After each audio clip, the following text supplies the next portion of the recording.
makes you think of some grotesque restaurant where you're running a killer lobster in a tank. These are human beings we're talking about. I'm watching this documentary about human trafficking because of organ harvesting. Just for to fucking only photo like minds as a surgeon. Anyway, I've been watching a whole bunch of shit. He now lives in political exile in London, earning a scant living as an Uber driver. An Uber driver. He used to be a surgeon. Apparently China's the worst, but Mexico's pretty bad too. So what I just saw was that there's like the cartels in Mexico. This guy was interviewed. Oh my god. The things that you can watch for free on YouTube.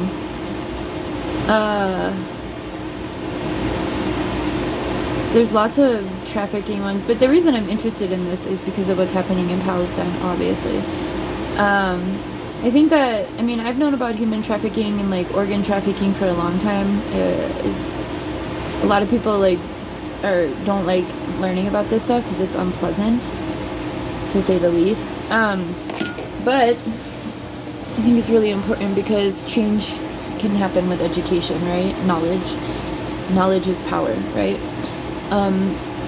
So anyway, there's this one guy that they interviewed in Mexico who said that first there was a surgeon and he works for the cartels, so he does like the transplanting, right? But then there was another guy who was like this person who like finds prisoners, people who are incarcerated, and offers them money for their organs.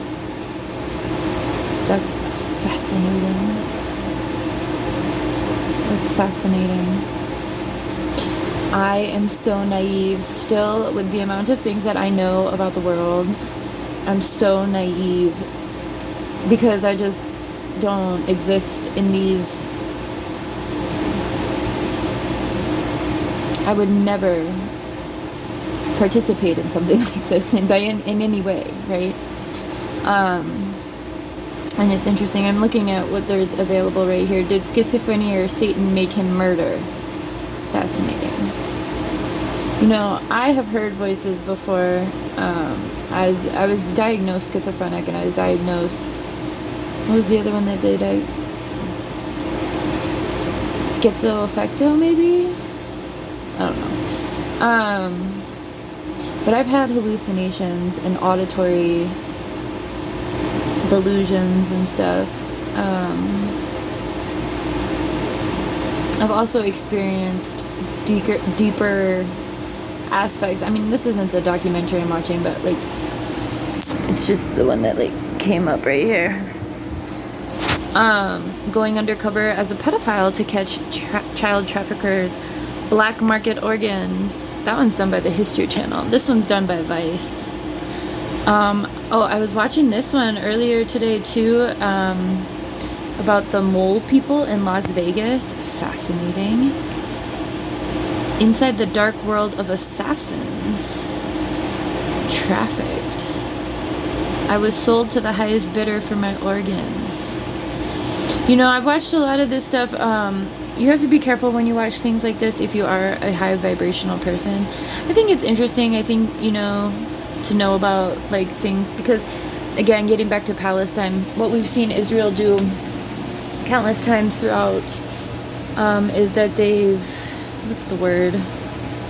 dug up graves, mass graves, and like taken bodies and then returned them in different tarps or body bags countless times. And they've stolen the organs. I mean, it's no secret. Like, there's tons of research, and I mean, Israel itself talks about how they have the largest skin organ bank. But whose skin do you think that is? And that's just the irony of it too, is because that skin is brown people, right? And it's just,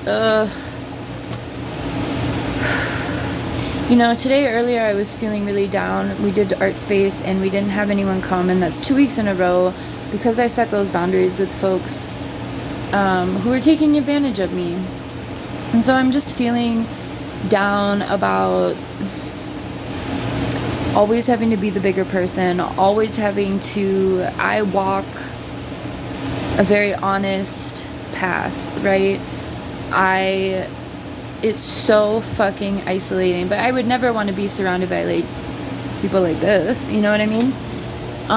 So I don't know if I have a point really, just the fact that like continue learning, because you know, I think all of this has to do with decolonizing too, because I think we've been so conditioned to believe that, you know, people are so distracted by religion and capitalism and, you know, entertainment, that they don't believe that this stuff is real, right? It is very real. And there's people who have done documentaries on this, and I'm watching when the woman was in the room with the guy who was on the phone with the person in prison. I keep seeing a weird light. I was like, how uncomfortable would that be? You know, luckily there's a camera person too, but like that too, it just made me think of Palestine again, because it's just like the access to information is so important, right? That's why Israel has been killing press, right? Members of the press team, people who are reporting the truth about what's happening, reporting about how they've, what is that word? Excavated, that's the word. How they've excavated graves, mass graves, taken these bodies and taken the organs out and delivered them back to them, right? Even people who are imprisoned in their prison system or whatever have been harvested on.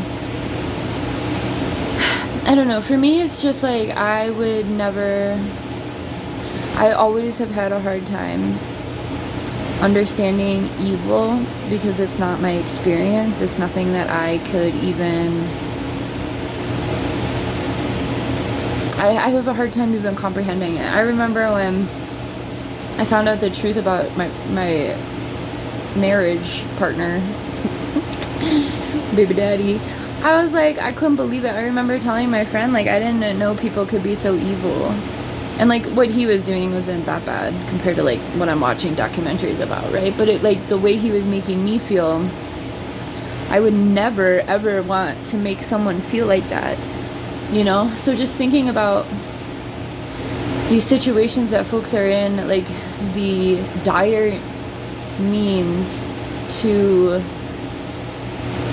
have to sell a kidney, right? To have to, you know, and they were only, the guy who called the person in prison was only giving him $5,000 for a kidney through this trafficking or whatever. So I don't even know if that's enough to get him out or what, you know, get them out of incarceration or what. But I don't know, it's interesting to, you know, take a peek into these things. Don't go crazy if you start, you know, rabbit holes are not meant to be all. Stay grounded when you watch this stuff. I know firsthand that if you start, that's the thing, you have to balance decolonizing with re-education, but also like you have to be careful about like your guilty conscience and your self-awareness and stuff like that too, because like especially if you hold a lot of privilege systemically, it's like, I remember when I was incarcerated, I was like, I don't belong here, right? Because it wasn't, as a white woman, I mean, it was deep subconscious of me. It wasn't just me blatantly, I mean, parts of it was me blatantly being like, I don't belong here, but most of it had to do with my education status, because I was like, oh, I'm in college right now, and I was supposed to be graduating, and like I got locked up right before, like 2 months before I was going to graduate my undergrad, right? So, all that to say is that there's a lot that we don't know about, and I think where I was going with that privilege and thought is that it's so common, unfortunately, for the population to just be like, they deserve it, right? That's bad.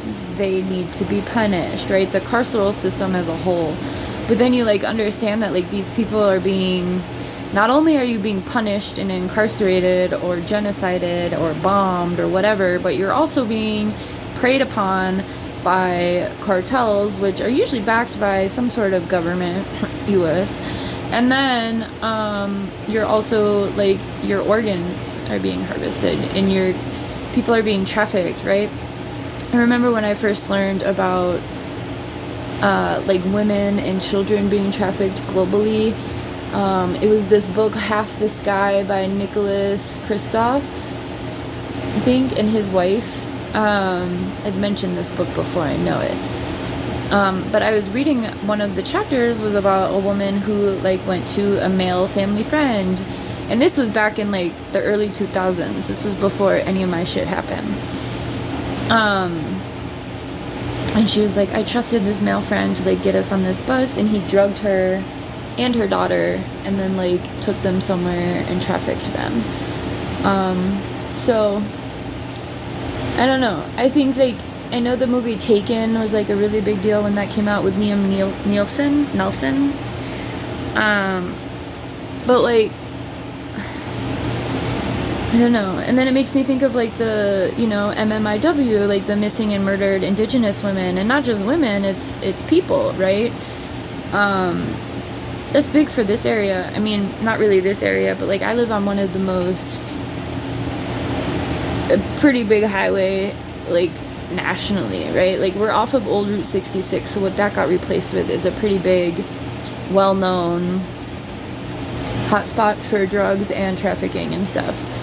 And I looked into all of that before I bought my land, because I was like, you know, I made sure to know where the truck stops were and things like that. And then there was like this article that came out a few months ago, maybe? Well, I saw it a few months ago, about these serial killers who are utilizing this highway that I was talking about. But there's like 500 semi-truck driver serial killers that the FBI are like investigating. I don't know.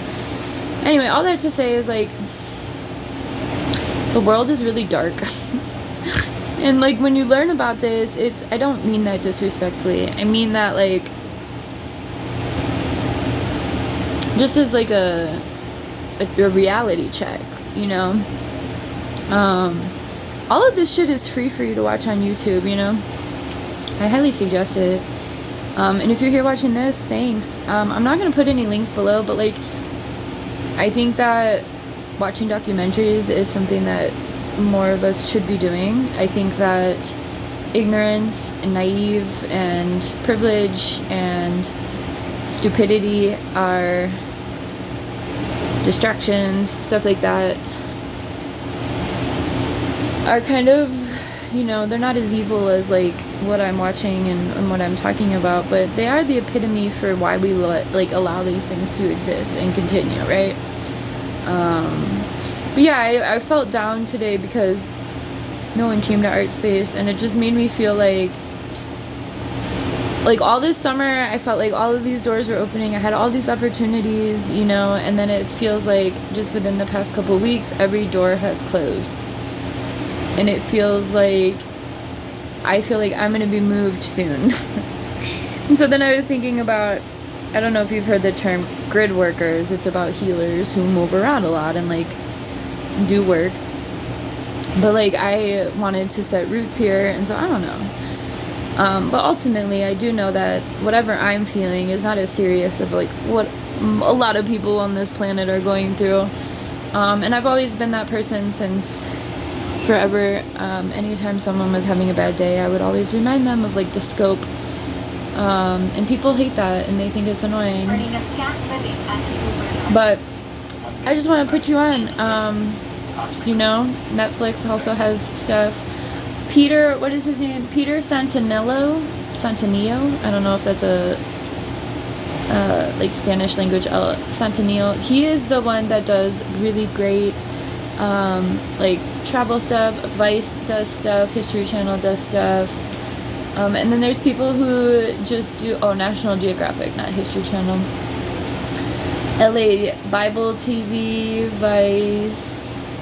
Also Soft White Underbelly, I mentioned him a while ago. He does a lot. He basically is in Skid Row, where Baby Daddy and I met Skid Row is where I did all of my master's work. And I started some groups in Skid Row too to support folks. I stopped doing them when I found out I was pregnant. Channel 5 with Andrew Colligan. I was watching him today. He was the one that took me to Vegas. But yeah, you know, I highly suggest learning about stuff that you will hopefully never have to experience. The most dangerous black market I've never heard of. I'm gonna watch this one now. Having a what? Anyway, alright, I'm gonna get back to watching this for a little while. And then I'm gonna follow it up with like probably something really happy and cheerful, because otherwise it will affect my vibration. So that's another thing, just find balance. Yeah, don't do drugs and don't sell your organs. Okay, bye.